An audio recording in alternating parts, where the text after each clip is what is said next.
absolutely. We got red. Fab getting a bottle too. Get a red. We should all just get a bottle. This is that time of day. I'm just going to kick it off for y'all so you guys can take over. But hi, everyone. My name's Maria. I work here at Q&A, and welcome to the panel. For the audience, folks in the audience, don't forget, post your questions in the Q&A section. Upvote your favorites, so your best questions will get upvoted and answered towards the end of the conversation. And then for anyone in the chat right now, introduce yourself.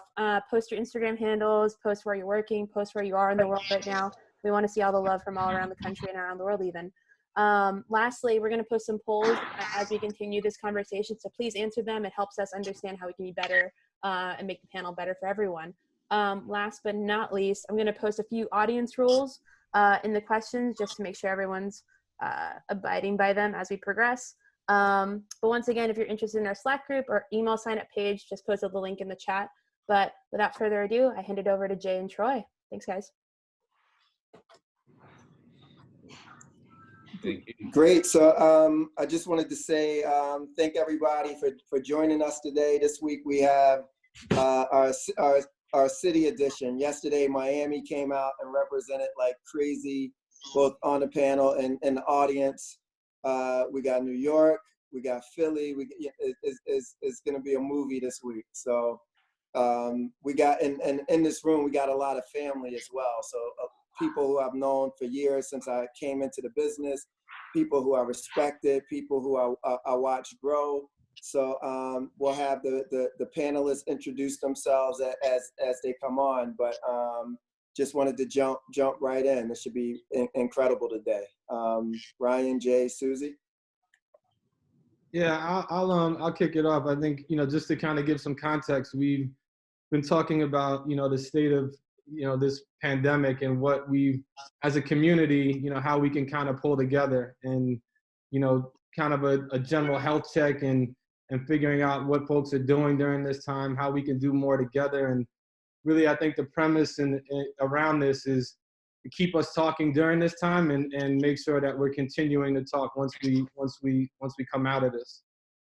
So we've been, in this week being our city edition, we like Troy said, we did Miami yesterday, and the feeling, just kind of looking at people's backdrops and their surroundings, it felt a lot more laxed and kind of chill. So I generally just wanted to get a vibe from, the folks in New York and just kind of what it's feeling like there, like us being on the West Coast. It's like kind of giving us a general feeling on, what New York is feeling like. And thought maybe we could start with Spin King, who's my little brother and kind of represents Generation Next.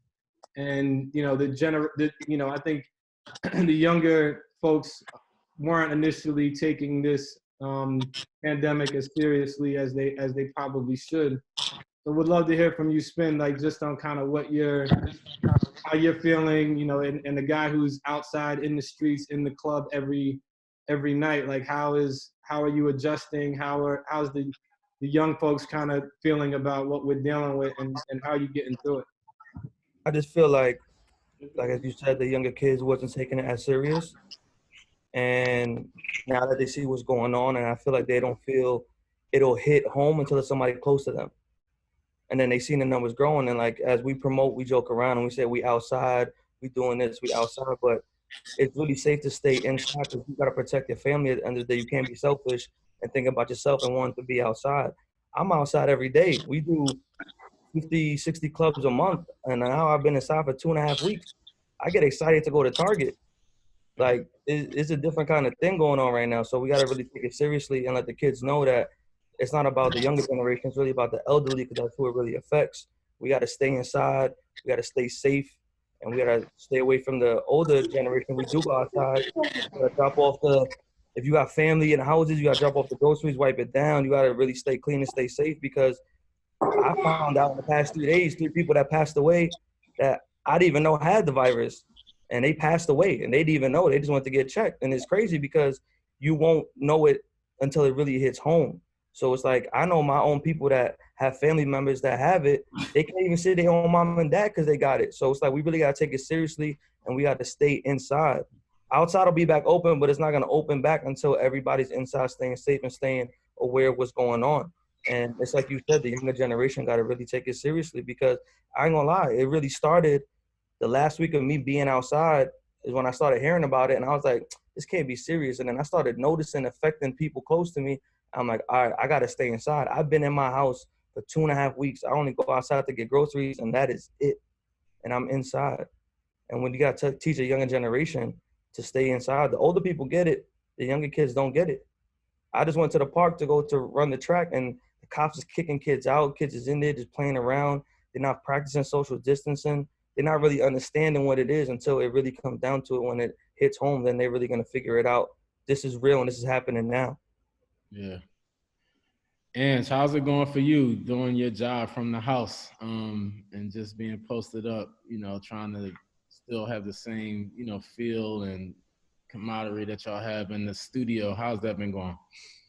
Well, I think for us, first of all, we are very fortunate that we're even able to do this from home. Can you guys hear me? Yeah. Yeah, so I really feel for people right now that like haven't been able to work, that are concerned about how are they going to make money, how are they going to be able to pay their bills, are they going to be evicted, you know, will they be able to get work when this is over? People are getting laid off, furlough. So I just want to say first, I feel really blessed that we're in the position that we're in, where we're still able to work every single day and still get a check.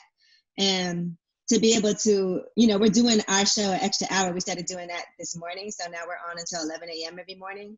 And people are able to call and check in. And we have to think about all those people. Like we can say, you know, it's important to stay inside if you don't have to be outside, but there's still a lot of people that have to work, like sanitation workers, there's the postal workers, there's the people that work in the supermarkets, the healthcare workers. Like people don't really have a choice but to be outside and to try to stay as safe as possible. So for me, it's just, you know, a blessing to be able to work. I'm glad that I'm safe. My aunt was in the hospital with coronavirus and she had double pneumonia. And I think, you know, that's when it really hits close to home. Like my parents, they came by, they didn't even really want to come inside because everybody's just concerned. You know, it's hard not to even be able to see your own family. But I went to the store yesterday and I saw a lot of people outside and they definitely were like still chilling, like 5 people hanging out, sitting on the stoop. And I'm like, all right, well, maybe they just been in the house together all day. So they've been quarantined together. I have no idea what it is, but you know, it's different. Like my nails aren't done, but you know, that's minor stuff. Fab, how you holding up, my man? I'm good. I'm chilling. I got my wine. I see your beard growing in. Yeah, I'm getting my. This is actually a good time for beard season. You know what I mean? You can you can let your joint grow in, and you ain't got to go through the struggle of everybody. I don't know. I'm just taking it one day at a time. There's a lot of you know, there's a lot of precaution, but there's a lot of uncertainty too. Like even with Spin King saying like you know, more directed into the young people, but I'm starting to hear like more stuff that younger people are dying, people without health complications, you know, people in their 30s, people in, you know, different age groups. So it's not really like a older thing to me. And I think even preaching that to young people is really making them feel like they invincible or they can still move around, because it's not a young thing, it's an old thing, but it's really not a young or old thing, man. We really don't have a complete knowledge of what the thing is really, you know what I'm saying? I think there's certain things that we know, there's certain things that people are being exposed to and told and informed about, but I still don't think everything is, you know, completely knowledgeable of the situation. So, you know, I just been just taking it easy, spending a lot of time with family, you know, and I'm usually on the go, so I'm actually, you know, a little appreciative of being able to spend some time, and got me reflecting and looking at things from a different perspective and that nature too. But I think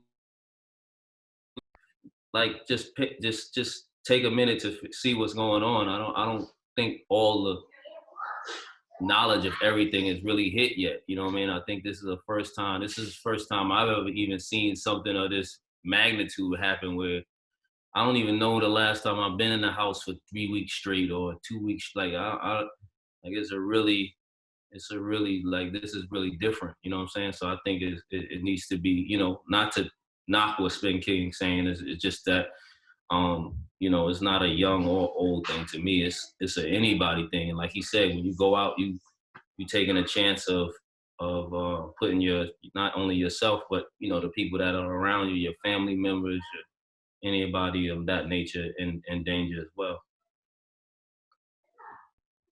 I wanted to piggyback off of what Fab was saying. It really kind of hit me when my mom had called me, and my little sister, like, she's had a cold. But you know, the thing is like allergy season is going on too. So, you know, a cough is not the same cough as it used to be. You know what I mean? Like a sneeze feels a little bit different now. So my mom called me and she said that my little sister's friend had it, and she's only 26. You know, so like that was kind of scary. And then even when my sister went to the hospital, my mom was a little bit distraught because she couldn't go with her. You know, so it's like nobody can even, you know, go to help their family member in need supportive wise. So, you know, luckily enough, my sister, she got tested and she was clear. But just a week prior, they wasn't taking it as serious. You know, and my sister was in the same place as a friend. So that, like, the mental state is the most challenging thing for me. It's like, you know, I go to my mailbox and it's like, I'm like, damn, should I, well, I go outside and I'm like, damn, should I even walk to my mailbox? Like, should I even like just leave it, or do I go? Should I wear gloves? I don't really know how to handle a lot of stuff because I've never dealt with this ever in life. So the mental part has been the toughest thing for me. Talking about making the most out of the situation, Swizz, you've been smashing it. You know, we've all been, you know, witnessing and logging in and enjoying everything you had. I can open it like when Mariah comes. What's the motivation behind the verses, and like this thing is like turned into like a global phenomenon? Like, give us a little insight on that and what's been going on, you know, while you've been in quarantine, still being able to be active. First of all, like Fab, I'm not used to being in quarantine. We used to running around and traveling and making moves. But the quarantine's been great. You know, I just got out of homeschooling, now entered into / daddy daycare zone, as you can hear in the background. But you know, for me, this whole thing is a disaster because it's a lot of unknown factors, and then I can't help. My mind automatically go to like, damn, you know, what's the bigger play? Like, what's the play with this? Like, what's really going on that we're not understanding? What's really going on that we don't know about? And so I have to like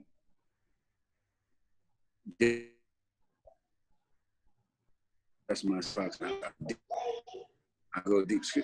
Right. I want to go upstairs with it. Thank you. My bad. And so, you know, there's a lot of theories and things out there like that, but it's like, man, you know, the flu is a serious thing. And this is also serious, but the flu is more serious. So I started going crazy with thinking. So I had to change the vibe up. And then so that's when Versus kicked in, and myself and Tim, and this is something that we've been working on for like 3 years, where we wanted to give the people. I started it in 2007, battling Kanye on the stage at Summer Jam. And, you know, it just fit for a great platform where everybody's home. I know I didn't want to DJ, you know, D Nice had that on Smash, and I was, you know, me and Tim would have together, and we started first and just celebrate each other. You know, it's called Versus, and a lot of people think it's a battle, but it's really an educational celebration, right? We're celebrating music, and we're educating people in things that, of songs and writers. Ryan, you know most of these guys. Fab, you know, everybody on this panel know most of these people, and giving them their flowers while they're here. So it was inspired by wanting to celebrate. Just on that page, Swizz, while we're here, you know, I think one of the things that you've shown the community is like, as a leader, is working very closely with people. Like, I've seen your relationships and how you built them over the years, and the fact that, you know, you can be humble enough to do what, you know, you did with Kanye and pull people together and pull people into things that you're working on. And Like just as one of the OGs in the game and one of the people that's really shown us the way in terms of relationships, like what's some advice that you can give for us to be more supportive of one another, like not just during this time, but even when we come out of this? And like how do we figure out more shit to do as a community? I think it's the hardest thing I deal with is, and we all deal with, have to have culture, patience with our people. And it's hard. It's hard, man. I mean, even with me and Tim are dealing with verses, we make it look easy, but it's a real job and it's hard. And the hardest part is have patience with people. And I want to have patience with our people and, you know, come up with excuses for them and help them out of things that they might be scared to do or might be scared to celebrate. And, you know, I have a pretty relaxed vibe, although I could turn up sometimes. But my whole thing is just talking more to each other. And that's what I was telling her. I said, I want us to keep this same energy out of quarantine. I want us to check in. I want us to do these panels. Everything that's going on right now is a great example of what we should have been doing, of what we should have been doing. And I feel that it took something like this to bring us all together. And we respond, our world respond to things like this. You look at 9/11, everybody came together. When after 9/11, we started hating each other again, right? So we should just use this as a real lesson to stay tight. And you don't gotta really like be everybody's best friend. But I think we should have a little bit more patience with our culture and with our people. And instead of coming with a lot of problems, come with some solutions as well. Because we often go to the problems and the negativity, but what's the solutions? I know what you don't like, but how can we make it so that everybody like it? And that's the biggest challenge, is to challenge ourselves, to challenge other people also to be their best self. Well said. The other piece too, though, Swizz, is like just the, you know, yesterday we talked about humility. And you know, one of the things is that I noticed with you is just your openness to share. Like, you know, you got into the art space like when nobody knew what it was. And I remember you showing me pieces. I had no clue how to even pronunciate some of the names. But even still, it's like you didn't hide the ball. Like you pulled people from the culture into it versus hiding the ball. So I think a piece of it is, you know, just, you know, on the other side of it, just making sure that people who are still open to sharing, you know. So like, I think that's a big piece of it. You gotta share more too, Troy, because you ain't share all your art shit with us either. Like you've been sitting on a few things over the. Not talking about me. Exactly. No, but you know what the key to that is, and I'm gonna pass the ball. But you know what the key to that is. The key to that is us not becoming the people who we don't want to be, right? And the key to that is understanding what the youth is missing and what our culture is missing, right? So it's a lot of things happening in the culture because we dropped the ball, right? We was in Saint-Tropez. We was feeling like we were so bigger than the culture, and then what came in was something that we couldn't control. The quality, the way people were thinking, everything. So we let this generation, they didn't have no guidance from us like they were supposed to. So I blame us for the things that could be done better in this generation. And so therefore I'm like, man, I don't want to just be the only person in art. I don't want to be the only person doing this. All my connects, everybody connects. And it's an educational thing. We have to, each one teach one. We have to pull each other up. And it's not a big I and a little you thing. And that's what I keep speaking with people about with verses. It's like, it's not a big I, little you thing. Everybody wins, everybody celebrated. So we just got to continue celebrating each other in the biggest way possible. Absolutely. Steven, what are your thoughts, just kind of like as a guy who's, you know, really has his finger on the pulse of the new school and the artists and the producers and songwriters that you're working with? Like, what's your feeling about, you know, just kind of all of that and how we really affect this generation? In terms of the quarantine, or just in terms of like what Swizz was talking about? What Swizz was talking about. Yeah, I mean, you gotta like, it's I don't want to say it's hard, but it's difficult because you're dealing with so many different personalities. You know what I'm saying? And these kids, they're young and they think they know it all. You know what I'm saying? So it kind of goes back to what Swizz was saying. Like you got to have a lot of, I don't know if Swizz was saying it or Ryan was saying, but somebody was saying, or maybe you were saying it. You got to have a lot of patience. You know what I'm saying? You got to have a lot of patience when you're dealing with these kids because there's like so many moving parts. There's so much going on. There's so much access. You know what I'm saying? They think that a lot of times they think they know better until something happens, and then they kind of like, you know what I'm saying? And then you're able to pull them back. So I think it goes back to what someone was saying about just having a lot of patience with these kids, whether it's like the producers or the artists or the songwriters, just having like a lot of patience within like the community. You feel me? How are you still tapping in with them like during this time? Like I know you're a guy who's like in the studio, you're in the mix, you're really hands-on with the stuff that you work on. Like how are you continuing to do that during this? I'm on FaceTime. You know what I'm saying? Like I'm still tapped in. Like, I don't the phone. I don't go outside obviously, but I'm on the phone, I'm on FaceTime, I'm on text, I'm still on Instagram, I'm on Twitter. I'm still on it, you know what I'm saying? But I guess as much as I could be on it without being physically there, but I'm still on, like I still listen to everything. I'm tuned in, you know what I mean? You just got to keep them cars put up for a minute. I still take them out every now and then.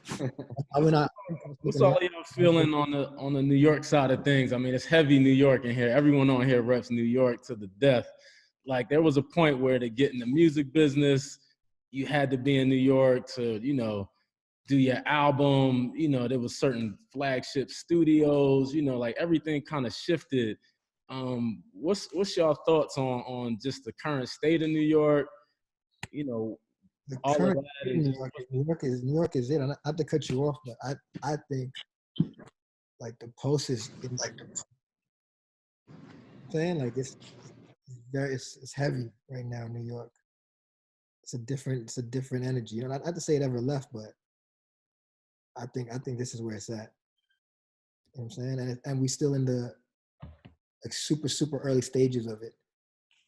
You know what I'm saying? Like it's sorry, my bad, Steve. I was gonna say like I love how like New York has evolved in a sense, right? Where what I mean by that is like, back before people would say there's a certain New York sound or LA sound or Atlanta sound. And while that may be true, like, on the surface, so to speak, or like when you listen to ASAP Mob or even when you listen to French, and when you listen to certain artists from New York of more of the most, recent generations, it doesn't seem like some New York shit. You know what I'm saying? I mean, they're definitely New York rappers from New York and they're obviously all super dope, but like, they just had various different sounds that, and ASAP Mob was rhyming over different shit that was, so maybe some was trap and maybe some was grinding, it was just different. It wasn't a typical, you know what I'm saying, New York. So I just love that about New York, that it's, and whether it's now Griselda record that's like a little bit more traditional, but obviously still dope as fuck. Like I just like the evolving that is done, and you can't necessarily pinpoint like, oh, I hear that, I hear his beat, I hear his style of rap, he's from New York. Right. I feel like a lot of people move out of New York now too. Like before, people used to move to New York to try to blow up, but now it's like you could be from here, and then people move to Atlanta, they move to LA, they move to other places. And I feel like part of it is with the way radio has changed. It used to be like you'd be on the radio in New York, that was the biggest deal, but it's not like that anymore now. So, I feel like with the streaming services, with YouTube, with everything else that's out there, you don't physically have to be here anymore in order to be successful. Like back in the day, it was like all the magazines and all the labels and everything within New York. It's not really critical that you live here like it used to be.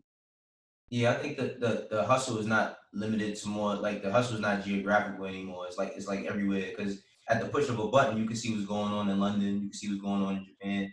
And I think like before, a lot of the kids here, they just wanted to plant the flag here, where they were like, you know what, let me go somewhere else and get popping and then bring it back. And you've seen that happen more recent time, like with one of the recent artists. Like I look at like a little TJ, why everybody was still trying to figure out who he was. he's going overseas and he's doing sold out shows, and then New York jumps on the wave once it comes back. So it's like the internet pushes the momentum around, but it always comes back to where it started. And Wayno, just to be clear, it started in the Bronx. Thanks. Absolutely. I was born in the Bronx, so I ain't got no problem with that. And I want to apologize to everybody on this panel except Swizz, you know, that you're not from the Bronx where You gotta stop.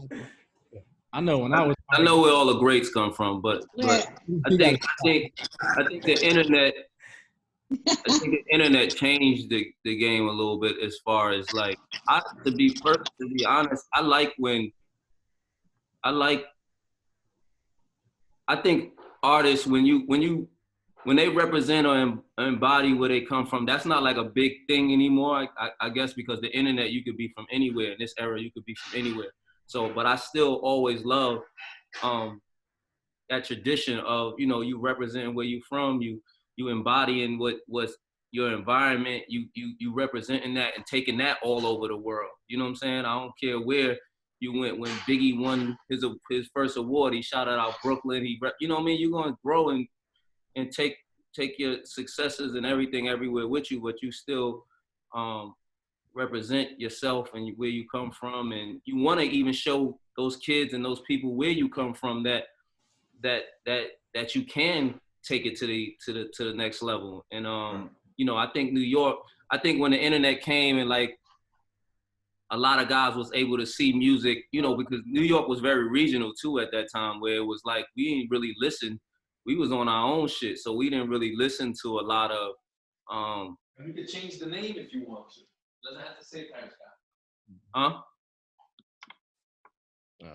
Oh, somebody else was saying. No, I just thought I felt like it. You know, I felt like we was just in our own like island. Then I think the internet hit, and then people were able to explore a little bit. You were able to hear some stuff from Miami, and you were able to hear. Whereas the other regions, they kind of got a splash of everything, because if you lived in the Midwest, I'm sure you got some West Coast music, you got some down South music, and of course New York was so strong in the game that you got some New York music too. But I just think that the internet opened up the door so that even the New York artists, they didn't have to be confined to only sounding like they from New York. But me as an artist, and me coming from New York, born and raised, and you know, I love when I see, you know, New York representing New York. You know what I'm saying? Sometimes you do see artists who are from New York and you don't even know they from New York. You know what I mean? I think that's not saying like it's an identity crisis, but I feel like, you know, it's still part of what some of the internet has washed in, so that it's not a bad thing. It's not you know, it's not something that makes you against your city. It's just expanded, you know, what you can do and what you can be or what you can sound like, you know what I'm saying? But I do still love, to be honest, I love when somebody I love when you looked at Snoop and you saw LA, or when you looked at New Orleans or Louisiana, you saw No Limit, or anybody, not even to just go all the way back to the 90s, but anybody who embodies where they're from. Like I love that energy. I love even going in those regions and you hear somebody that you hear down in those regions. You know what I'm saying? I used to go to cities and hear, you know, stuff in those cities that I don't hear in New York. You know what I'm saying? Because you knew that artists represent that town. So, you know what I mean? I don't think that's a good or a bad thing. I just think that, you know, that energy still, and it's not a bad thing to sound like you from your city either. You know what I'm saying? I just wanted to get that across.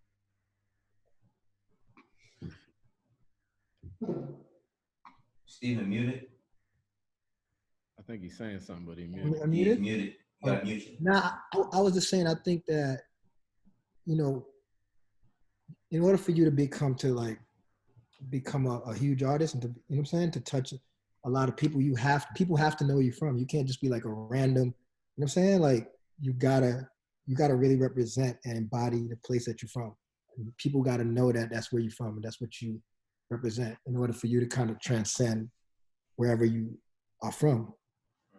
So I think it's, for me at least, it's super important. You know what I'm saying? Like if you know what I mean? I can't look at an artist and then just be like, where you from? You know what I'm saying? Like, I think that's so as you're signing artists, Steven, like just like their sort of origin story is just important just as important as the music for you. Yeah, sometimes it might even be more important. Because I feel like the music, you know what I'm saying, as long as you're talented, you could kind of like, you can, you know what I mean? You can make the kind of, whatever kind of music you want to make, however you want to express yourself. More important is your vision. You know what I'm saying? And what story you want to tell. More important than the music. Because the talent is the talent. But if you have no point of view, you know what I'm saying, you couldn't just be rhyming in circles. Can I ask you guys a question? Sure. I was looking at what Meg Thee Stallion said and Marie Claire, and she was talking about for women artists, we have to, like, women have to be really, really great and guys can be mediocre and still make it. I want to see what you guys think about when she said that. Not to me. Yeah, Everybody, I want them to be dope. You know what I mean? Whether you male or female, to me, I like dope shit. So yeah, you just gotta have a point of view. It's just hard to kind of put a finger on that because it's like, what is making it at that point? Like, you know, it's a lot of people got different definitions of what making it is. You know? I don't want to misquote her, so I'm gonna pull it up. But you know, because you see, it is a lot harder for women to break through, right? And there's a lot more, like, everything has to be lined up in order. What you look like, what your clothes are like. Of course, you got to be super extra dope. And sometimes, like, it is oversaturated with the men, you know, where it's like maybe those standards aren't the same. Yeah, I think for us on here, obviously we're all professional, and you know, we don't look at things like that. But she's more so talking about, which I agree with her to a degree. She's more talking about the public and people who are obviously, some people are ignorant, and you know, it's the same shit that when people say, "Oh wow, she's dope, especially to be a woman," or "She's mad pretty, especially to be dark skinned," like stupid shit like that that people say. There are a lot of people who think like that, and they hold that same, you know, criteria up between men and women in rap. And it's like Fab said, like, nah, we look at it like, you dope, period. By the way, she's better than most rappers, not most male rappers, most female, most rappers, or a lot, you know what I mean, period, or Nicki or whomever, Cardi, like, they compete just on the same level. But here, you know, we know that, and we're obviously intelligent, and we're, you know, we're not like that. But there are a lot of people who ignorantly look at things like that. Yeah, I think any minority that's entering, you know, a field where it's you have 99% of other, you got to be exceptional to break through. And so when you look at the actual field, I feel I definitely agree with her, because you, like, just the level of mediocrity in terms of guy rappers versus female rappers, if you look at it on a percentage basis, is going to far outweigh it, just because of the numbers in and of itself, just because it's 99% male dominated. So, you know, we come from a place where Meg would have been the only one, you know, because it was literally one female per crew, you know, and if you look how females broke through, this is the most female rappers I've seen in the history of music right now. Well, for a long period of time, I really almost believe that, not me, but like the industry made you believe that a woman couldn't make it as a rapper if she wasn't signed to a male crew. Right. Yes. That's how they did it. That's how they usually broke through. And I legit personally hated that. You know what I'm saying? And it was like, nobody could really break through. If you tie back everybody from like 10 years prior, from the beginning of rap, every woman was a part of a crew, and that shit was whacking. Now they are breaking through left and right. They don't even need a guy, a man, a cosign, and I think that's brilliant. But then, like, Cardi B kind of broke that, you know, broke that wall, you know, because she was the first one that, I ain't lie, like when I first seen it happen, I was like, she really got signed and she's really gonna do music and she's the most successful one, but like she was the first one to really break through that didn't have you know, a Jay-Z or a Big or whomever over her. Yeah, I think it's as open as it's ever been right now. I think it's great. So many breaking through right now. I think it's a great thing, especially without the male cosign, like Lenny was saying, for sure.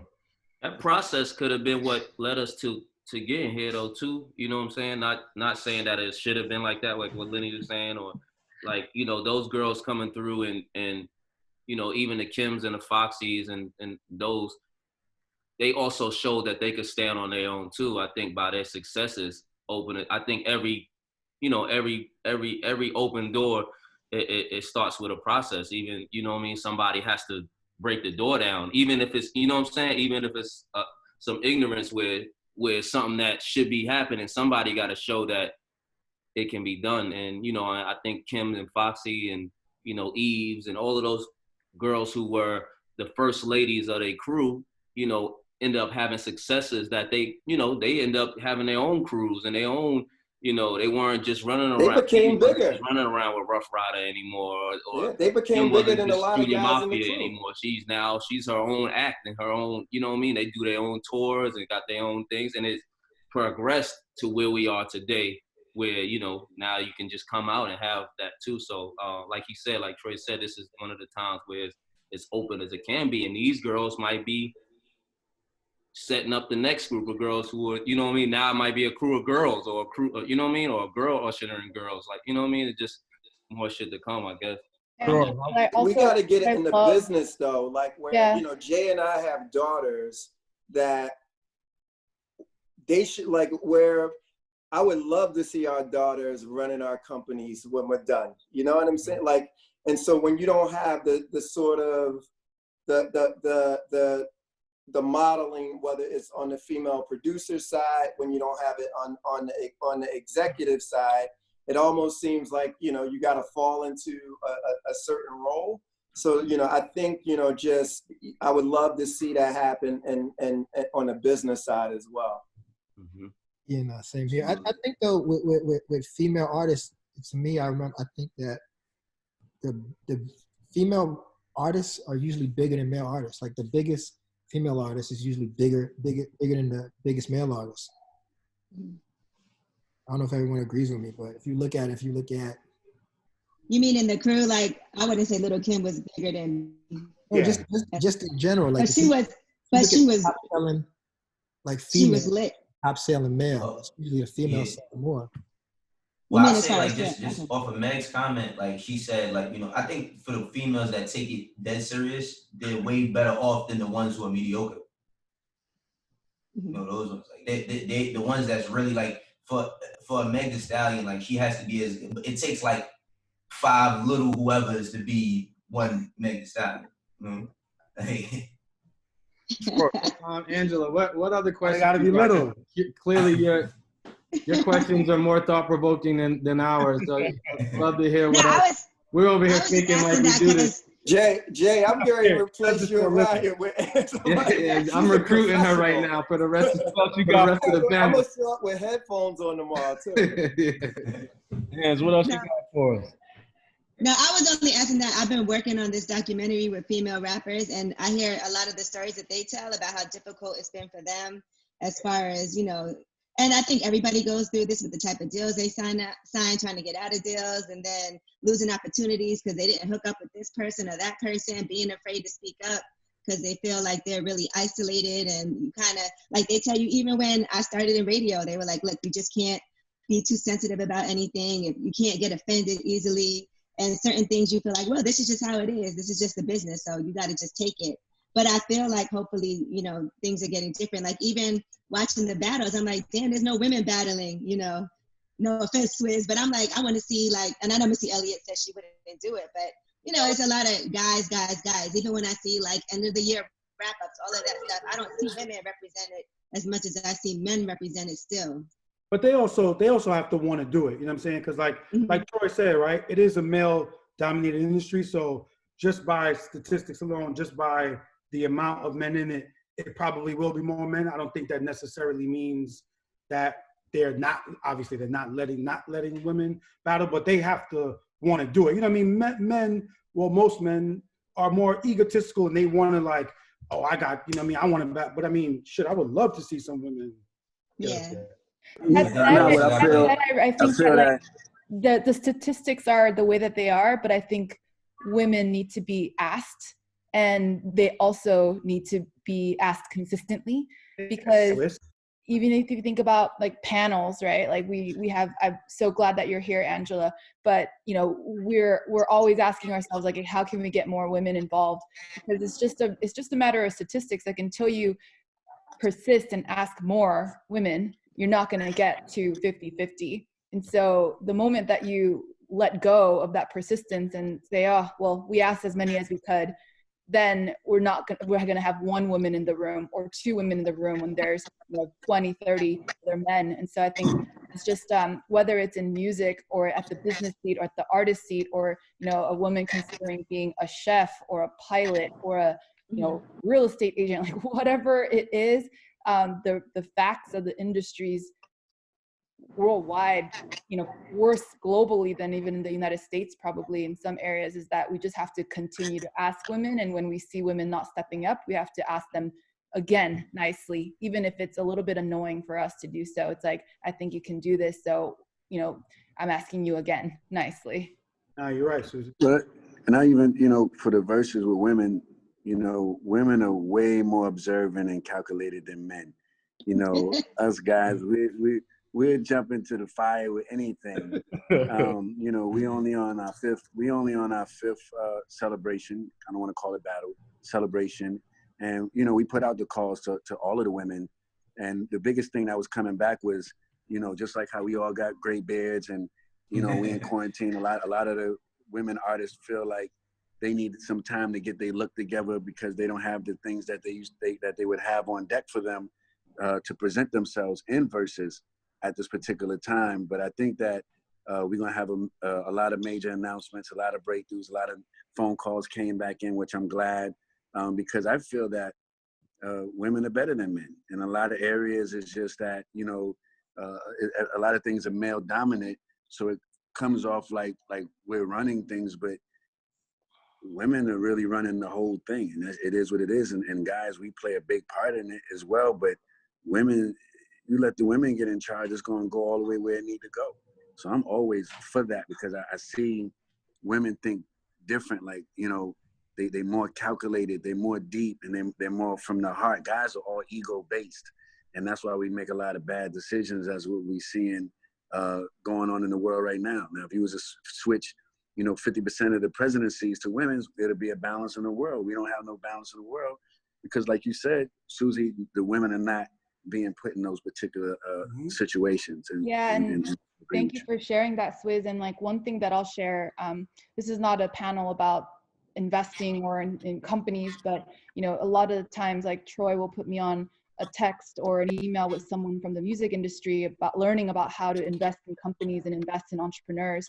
And like a lot of the times, like my question is, when you've made it and you have a lot of success and you have access and you have money that is disposable, you could choose to spend on this car, this watch, this piece of whatever, land, or you could choose to invest in an entrepreneur. And, Troy and Jay and Ryan, like a lot of people in this panel have invested in entrepreneurs that are creating seeds of next businesses.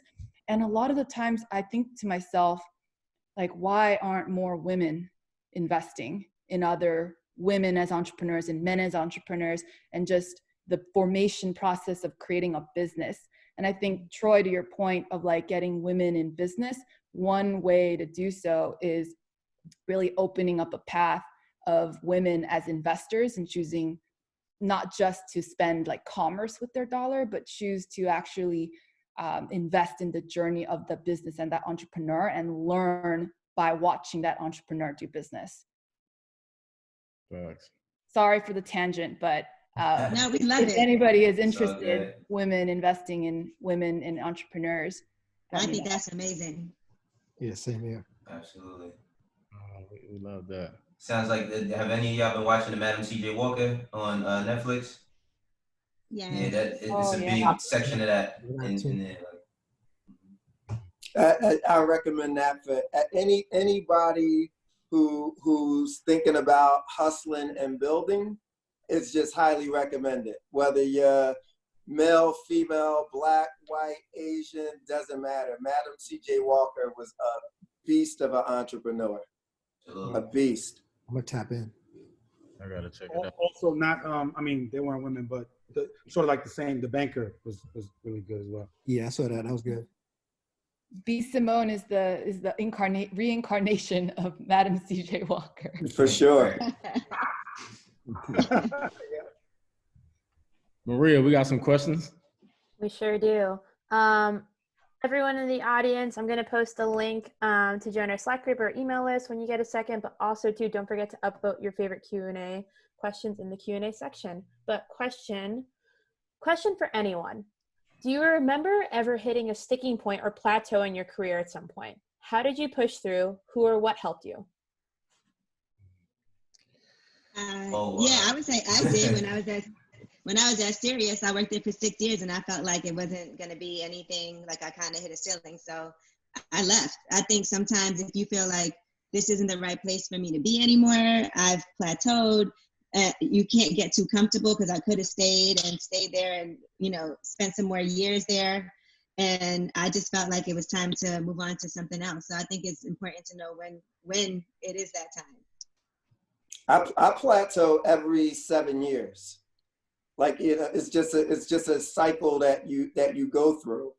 And so, and if you're a person that just challenges yourself and pushes yourself and just and compete, like where you just never get too comfortable, and so that's one piece of it. And then sometimes life will just take you off your course. So whether it's through failure, whether it's through losing a job, whether it's through losing a client, whatever else, it'll just naturally take you off your course. And the thing is, it's like, I think one thing everybody on this panel has in common is that we're incredibly passionate about what we do and we love it. So it's like when you love it and you're not just in it for the money, or you're not just in it for fame or anything like that, when those times do come, you actually persevere and work through it. So it's just naturally, you just get back up and keep fighting through it. I think the other thing that's important is your network too, and your friends. And like, Troy, who has been that guy for me a lot of times over the last 20 years, whether it's reaching back and pulling me up when I'm, going through something, or helping me understand, how far we can take it. I joke all the time. It's like, Troy's the guy who's like, yeah, I'm gonna be president one day. And I'm like, yeah, but you got to be mayor or governor or something first. You can't just jump right to president. But I think it's important to have people around you that will support you when you're going through shit, and help kind of push you and steel sharpen steel. And our we call it our Philly crew, but it's kind of like our little secret society. We definitely spend a lot of time pushing each other and motivating each other and learning from each other. Yeah, I agree on the relationship piece. I mean, not even a plateau, but just trying to get in the game. Man, people might not even know this, but I used to come to New York and spend the night on Angela Yee's couch, and she would just give names of people to go meet during the day, of just like, hey, go to this studio, go to that studio, meet this person, meet that person. That's literally how I got my feet wet of getting in the game, that just spending the night at her house. And she just giving me a list of cold introductions of like, hey, go check them out. And, people have turned into run labels, run management companies, all off a relationship. Some people ended up in jail. That too. But, the relationship. I'm sorry, Ryan. I thought it was Rockefeller Records. But hey. Probably introduced me to a couple people up there too. Yeah, definitely. Thought it was me, Ryan, all this whole time. Definitely running your course. I mean, like I've gone through that same situation, like, just trying to figure out what was going to be the next thing for me. And my motivation was just want to be better. Like Troy said, like not being motivated by the money or the fame, just actually want to do something great. So like when I faced a tough time, it was just me saying, all right, let me prove everybody wrong again, and just sticking to my guns. And it happened again for me. So. Fab, how have you been able to just reinvent yourself just every single time? Seriously, man, you the best at that shit, man. Like, it just year after year, you've been able to just keep yourself relevant. The vampire. Kill it all the time. How's that process from the artist perspective? From an artist perspective, man, I try to be observant. I try to be, I try to make sure that I stay me, but make sure that I adapt to what's my surroundings, my environment. I think like, you know, we all could agree that we're in the game, but we also a student of the game at the same time. So you know, you going through it, you living, you experiencing, but you should be learning at the same time too. It's conversations that I have with people, you know, like a lot of people even in this panel, you know what I mean, I have conversations with, and, you know, I take little pieces of our conversations almost every time I speak to them, whether it's Steve, whether it's Lenny, whether it's Swizz, you know, from high to low, not even just, you know, even Spin King, you know, being like he was saying earlier, being outside and we have talks, and it's just, you know, even sometime in our just casual conversation, I'm still like, you know, digesting what's the information that's coming to me. Like it's just a conversation, but sometimes you get unfamiliar. I'm hot. You hot? What you want to do? Yo, I love seeing people at home though. Kids don't care about nothing. Rappers, they're just like us. Show them your 4-year-old fit, man. Show them your swag real quick. You want to show them your Spider-Man mask on. Now you don't want to. I put you on blast. Now you don't want to. But it's really like it's really just being able to be yourself, but being able to grow at the same time. You know what I'm saying? I think even down to what Troy said, he said every 7 years. I feel like music changes every couple years. You know what I'm saying? Every 2-3 years, it's a different sound. It's a different vibe. It's a new wave that a certain artist might bring in. And, you know, I can never be that artist, but I can pay attention to it and see what's going on and see what I can do to adapt to the times. And, you know what I mean? I think, you know, you still have to be yourself. You still have to be, you know, Swizz still has to be Swizz. He can't, you know, okay, this 808 thing is going crazy and he gotta be Swizz, but I gotta bring in what I gotta bring Swizz to what's going on. You know what I'm saying? And I think that's all I try to do. I don't try to be nobody else. I don't try to overdo Fab. I just do Fab, and I think that's worked for me up until this point. And I think people appreciate that when you genuinely yourself. Absolutely. I wanted to ask all you guys a question. Troy, Irv, you know, Ryan, even Lenny, even Fab, Swizz too. One of the way I always watch y'all coming up, you know what I mean, in the game, but I want to know is the way that y'all were able to stay current by investing in youth. Like as far as like having like the next whoever you see is the next you in them, like bringing them around you. And like, is that a way that y'all stay current, business wise? Well, I just feel for me, I just seen man, life begins at the end of your comfort zone, and that's for me. Like anytime I start feeling comfortable, I try to motivate myself to move into something that I'm feeling in my heart. I might not be feeling working with artists at a certain point. Then I got to go over on this other side till I build my love back up, because we give so much of our heart to what we do, especially because we're passionate, right? So when we giving an artist love, like it's real love. And when we giving a project love, it's real love. And I feel that the motivation comes from the people, one, but you know, sky is not the limit, it's just a view. I feel that, you know, I always feel that we can go way beyond what we're looking at currently, but the key thing is taking the risk to actually go into those waters, because we haven't been in those waters yet. Like me quitting music for like 8 years ago, you know, diversifying my portfolio outside of music into design and art and these different things. That was a big risk. You know, we have to take the risk to get the reward. And a lot of us just want to get the rewards off the little risk that we took, right? But this is the world is big, man, and the risk is big.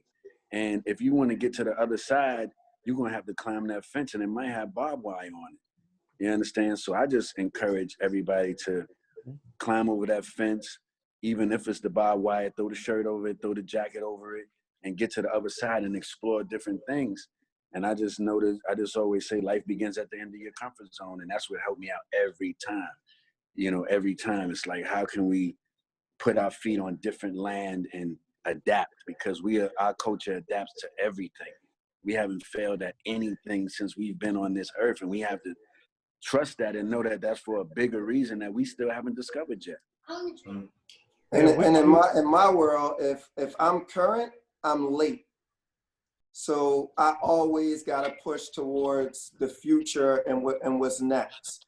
So like current means late in my world.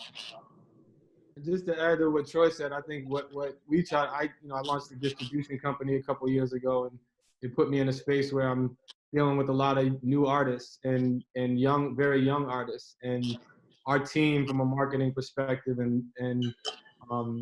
is the key for me is really listening to the youth and learning from them and being humble enough to not be that senior executive that's like, oh, I did it like this or I did it like that. And this is like being really, truly being humble enough to listen to the young people around you. Some of the artists that we signed, is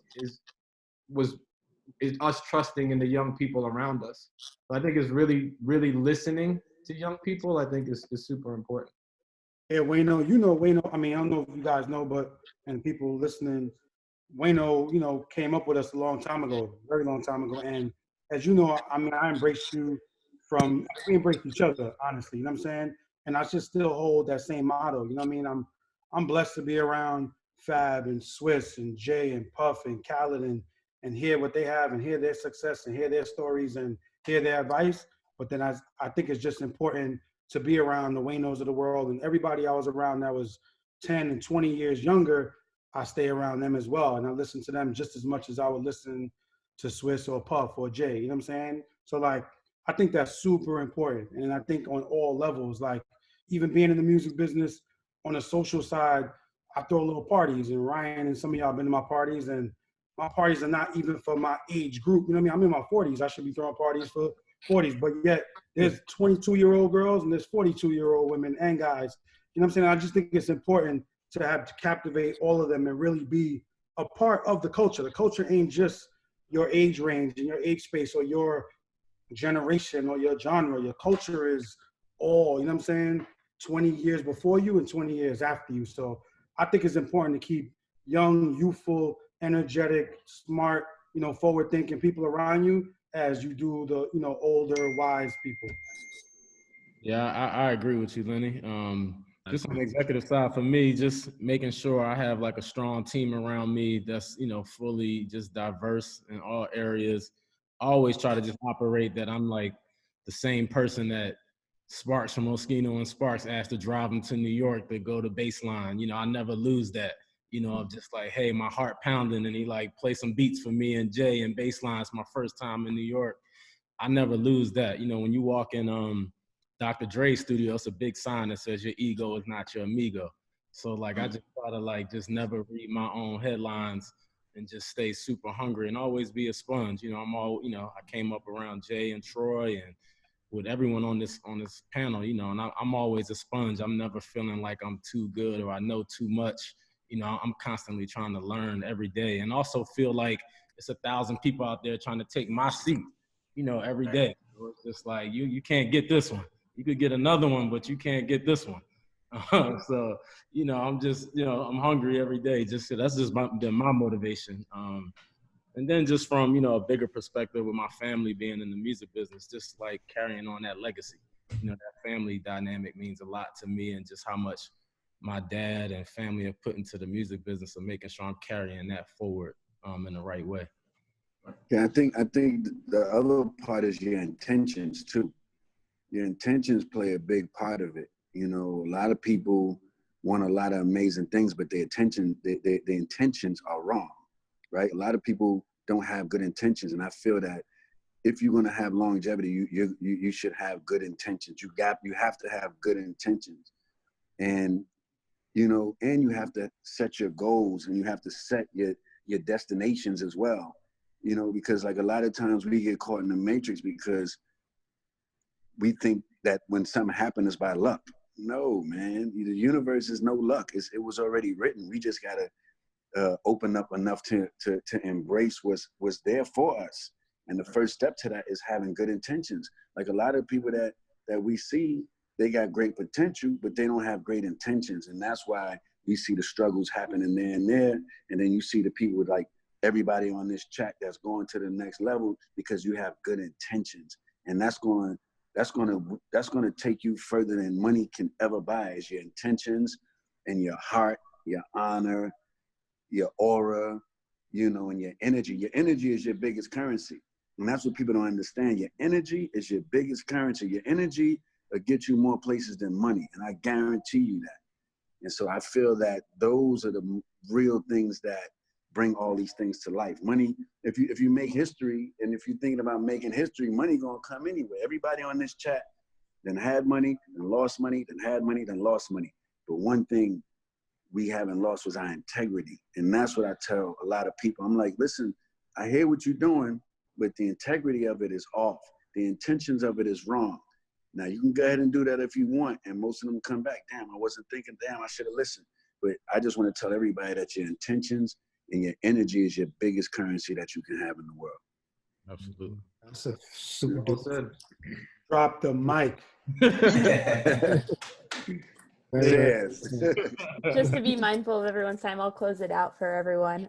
First off, thank you, panelists and audience, for participating today. This has been such a lovely gathering of wonderful people. New York. And shout out to New York for sure. Brooklyn, right, Lenny, Brooklyn. Yo, we got a high bar for Philly now, man. We gotta rethink this. We gotta rethink this. We closed it out for a reason, though, Troy. We gotta go big.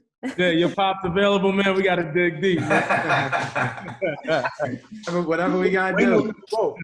Also, too, just to let everyone know, we have Atlanta tomorrow representing, so please come out for it. And then I'm going to post in the chat our email list and our Slack group so you can connect after and talk to each other and create community further. But thank you all so much for participating. Jay, get Schoolie D on the phone. Hurry up. Against the rap. You know what time it is. Also, if you guys hadn't heard, today, April 7th is, what is it, Maria? World Health Day? Correct. So take a moment to, on your social platforms, just thank the healthcare workers that are on the front lines, that are less fortunate than us, but doing God's work. And the moon is the closest to the earth that is going to be all year today. So that too. Nigga, you the only one that can see the moon with that view right now. Pink moon. You gotta get your meditation on. It's a pink moon. You gotta put your good intentions in there. You know? I'm gonna look at some stars. What's crazy is the moon looks mad close to my crib right now. I'm trying to tell you, you gotta. I'm about to go out and look at that. But that's how you can tell neither one of them in the Bronx right now. The moon don't come to the Bronx. Man, the moon bounced off the Bronx building something serious. All right, fellas. All right. Ladies. Thank you, everyone. Thank you, everyone. What's up, King? All right, What's up, Queen? Peace out.